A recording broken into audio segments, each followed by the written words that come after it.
Assalamualaikum warahmatullahi wabarakatuh. Perkenalkan kami dari Guru Penggerak Angkatan 7 dari kelompok A1 ingin mempresentasikan mengenai implementasi pemikiran Ki Hajar Dewantara pada konteks sosio-kultural.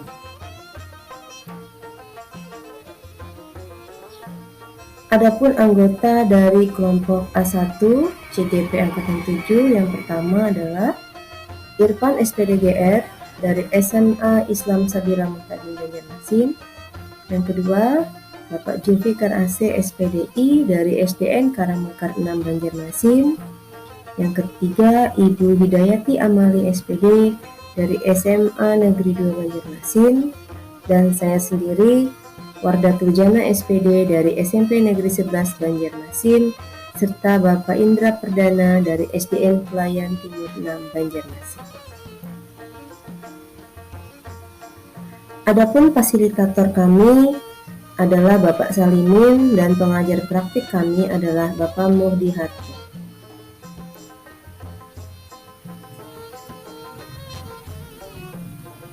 Presentasi kami hari ini adalah mengenai implementasi pemikiran Ki Hajar Dewantara pada konteks sosio-kultural pada permainan Balogo.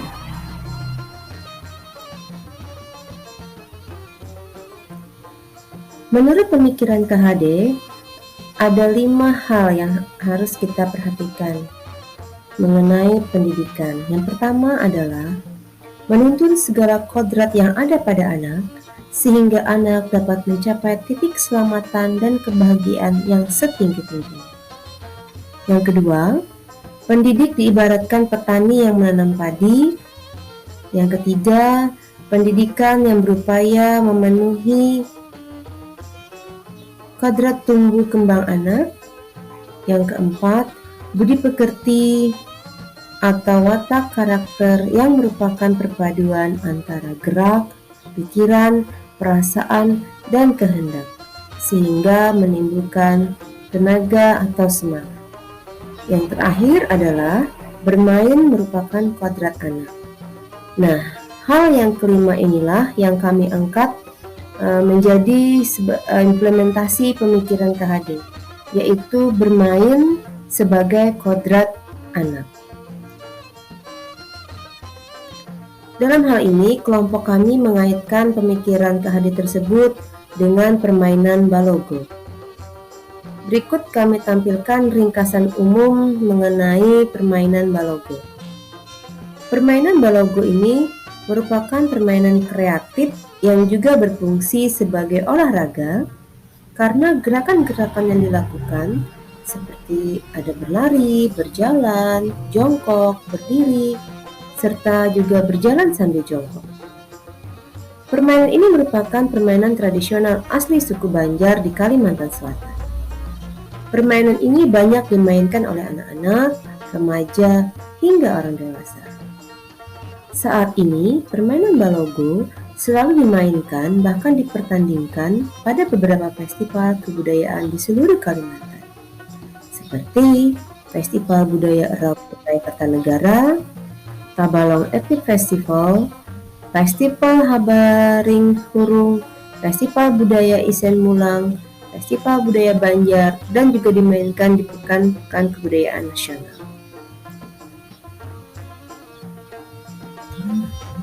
Permainan Balogo itu sendiri memiliki falsafah dan makna tersendiri. Adapun mamang dalam permainan Balogo ini adalah santukilan bela muka, patah cemapa sekali lagi. Menurut pandangan masyarakat Banjar, permainan tradisional Balogo mengandung nilai budi pekerti, yakni keterampilan, kerjasama, konsistensi, dan sportivitas. Nilai budaya itu tercermin pada saat menata logo serta di akhir permainan. Keterampilan juga sangat dibutuhkan ketika menyusun dan meletakkan logo sesuai perkiraan agar arah luncurannya tepat sasaran. Sangat diperlukan kerjasama untuk mengatur strategi bagaimana mencari ruang tembak yang tepat supaya mendapatkan poin maksimal. Kemudian konsistensi juga diwujudkan dalam satu tujuan, yaitu merobohkan logo lawan sebanyak mungkin. Hal ini dapat melatih karakter seseorang untuk memiliki sebuah tujuan dalam menghadapi halangan yang ada.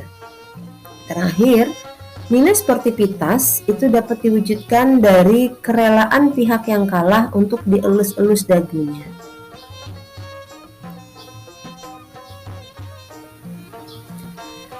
Permainan balogo tidak hanya menyenangkan tapi juga merupakan warisan budaya.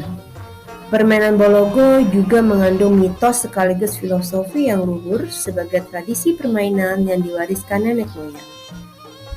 Permainan ini juga menanamkan nilai-nilai budaya bagi yang memainkan permainan tradisional balogo, misalnya nilai kejujuran, tidak egois, kerjasama, sikap kerja keras, dan juga musyawarah mufakat dalam menyelesaikan persoalan. Adapun alat yang digunakan dalam permainan balogo ini yaitu logo. Ya, logo ini terbuat dari bahan tempurung kelapa, kebanyakan dibuat berlapis dua agar lebih kuat dan direkatkan dengan bahan aspal atau dempul supaya berat dan kuat.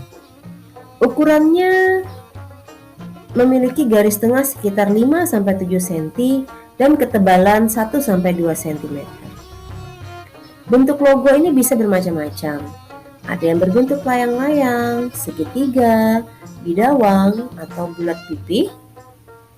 Bidawang itu adalah kura-kura ya, sebagai kura-kura. Jadi bidawang itu bahasa Banjar yang artinya hewan seperti kura-kura. Atau juga bentuknya bisa disesuaikan dengan kesepakatan. Selain itu, bagian atas permukaan logo biasanya dihias dengan ornamen atau lukisan-lukisan yang cantik dan menarik. Contohnya di gambar sebelah ini bentuknya digambar dengan motif khas sasirangan, khas kain Banjar. Saat bermain balogo, pemain harus dibantu dengan sebuah alat yang disebut panapak. Atau kadang di beberapa daerah ada yang menyebutnya dengan campa, yaitu stick atau alat pemukul yang panjangnya sekitar 40 cm dengan lebar 2 cm. Fungsi penapak atau campa ini adalah untuk mendorong logo agar bisa meluncur dan merobohkan logo pihak lawan yang dipasang saat bermain.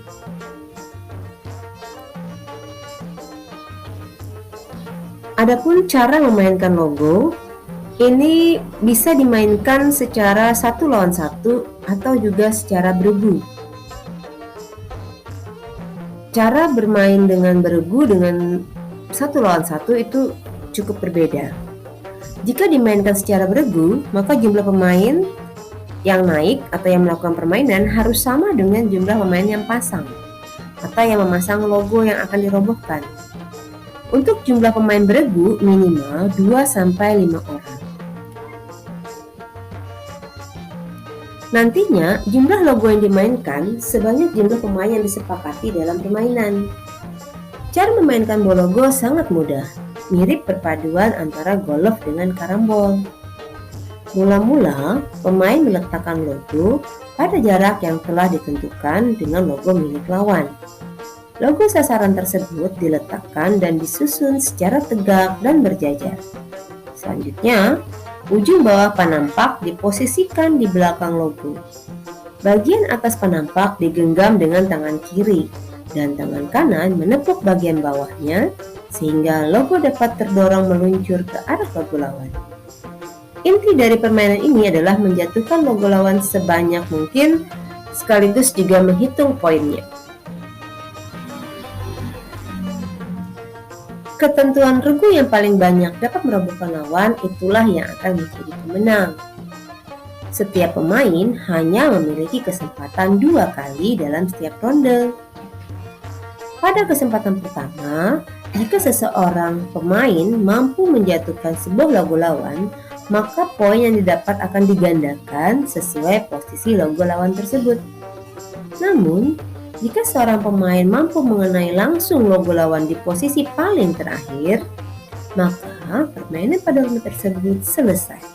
dan regu tersebut mendapatkan poin maksimal. Dalam suatu pertandingan biasanya ada pembatasan waktu. Pemenang ditentukan ketika suatu regu berhasil mengumpulkan poin yang tertinggi. Biasanya, pihak yang menang itu disebut dengan istilah janggut.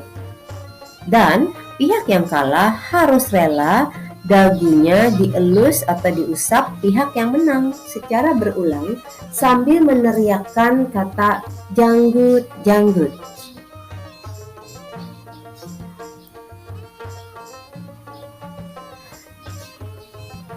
Adapun kekuatan konteks sosiokultural di daerah yang sejalan dengan pemikiran KHD dari permainan balogo tadi, yang pertama adalah gotong royong, di mana permainan tersebut dimainkan sebanyak 2-5 orang. Nasionalisme, di sini kita menampilkan bagaimana kita berusaha untuk melestarikan kebudayaan daerah. Kemudian kerjasama, bagaimana antar pemain itu bisa menjatuhkan logo lawan. Religi tadi memiliki filosofi ya dari kebudayaan Dayak, masyarakat Kalimantan. Kemudian kejujuran, bagaimana para pemain itu bisa menempatkan posisinya dengan benar tanpa harus melakukan kecurangan dengan menggeser posisi logo yang sudah ada seperti itu. Kemudian tanggung jawab, mereka sebagai pemain harus menyelesaikan tanggung jawabnya sampai selesai. Kemudian musyawarah mufakat, mereka di sini dapat menyusun strategi bagaimana agar bisa mendapatkan poin yang lebih banyak. Sementara itu, bagaimana pemikiran Ki Hajar Dewantara dapat dikontekstualkan sesuai dengan nilai-nilai luhur kearifan budaya daerah asal yang relevan menjadi penguatan karakter murid sebagai individu sekaligus sebagai anggota masyarakat pada konteks lokal sosial budaya di daerah. Yang pertama, menurut kelompok kami, yaitu adalah nilai keterampilan. Nilai keterampilan ini dapat dimiliki oleh siswa ketika mereka membuat logo. Jadi, siswa itu diajarkan bagaimana membuat logo.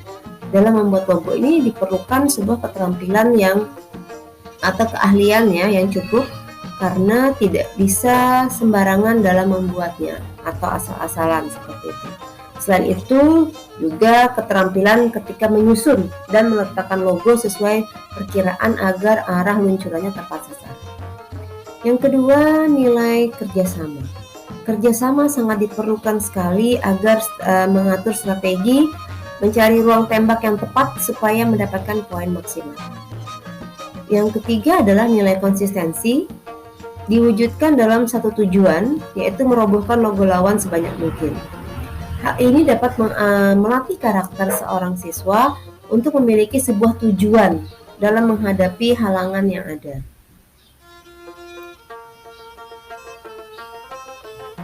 Yang keempat adalah nilai-nilai sportivitas. Nah, jadi nilai sportivitas ini diwujudkan dari kerelaan pihak yang kalah untuk dielus-elus dagunya. Jadi mereka harus bisa menerima kekalahan dan menerima konsekuensi dari kekalahan tersebut. Yang kelima adalah nilai musyawarah mufakat, yaitu siswa kita diajarkan untuk dapat bekerja keras, kemudian bermusyawarah untuk menentukan strategi dalam menyelesaikan persoalan. Adapun kaitan nilai-nilai permainan balogo dengan pemikiran Ki Hajar Dewantara, yang pertama adalah meningkatkan ketakwaan kepada Tuhan Yang Maha Esa. Ini dapat dilihat sama dengan sistem Among. Yang kedua adalah nasionalisme, dapat dilihat juga pada nilai sistem Among. Yang ketiga adalah kesehatan dan kebugaran.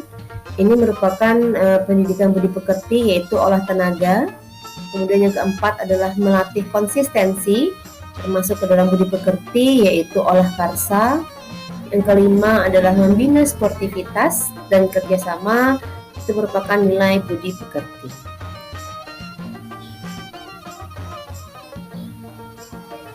Yang terakhir adalah mengenai satu kekuatan dari pemikiran Ki Hajar Dewantara yang menebalkan laku murid di kelas atau di sekolah, sesuai dengan konteks lokal sosial budaya di daerah yang dapat diterapkan.